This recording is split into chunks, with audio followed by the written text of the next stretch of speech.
Walang iwanan.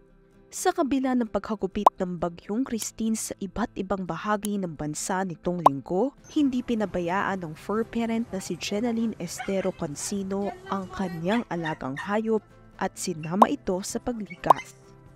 Isa si Cansino sa mga evacuees na pansamantalang nakatira sa Bagong Silangan Evacuation Center sa Quezon City, kung saan may designated pet area para sa kanilang mga alagang hayop. Meron po tayo ngayong 30 cages na nakalagak po sa ating evacuation area. So ngayon po meron tayong 22 na pets, including 5 pong pusa, 7 adult dogs, and then puppies po na 10. Bukod sa pagbibigay ng masisilungan, sinisigurado din ng Quezon City Veterinary Department na malusog ang mga hayop.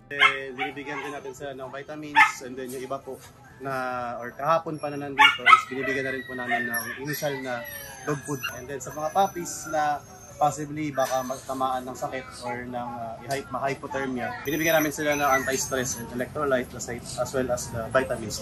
Paglilinaw ni Villanueva, katuwang lamang sila ng mga pet owners sa pag-aalaga sa mga ito. Sa owners po, yun, ang kagandahan naman po, sila na po yung nagkukusa since meron po tayong designated na pet area. So sila na po yung naglalagay sa cages ng mga pets, and then as being a responsible pet owner, ibigyan nila ng basic necessities like pagkain, tubig, and as well as being nandito sa evacuation. Kailangan mapanatili din nila yung kalinisan ng ating evacuation center.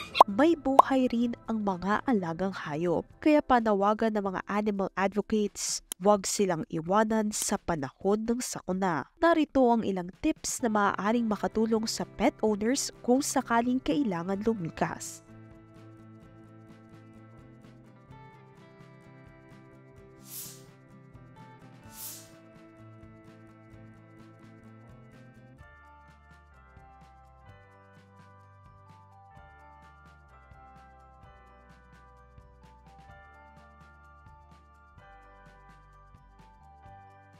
Di natin ang aabot sa 569,524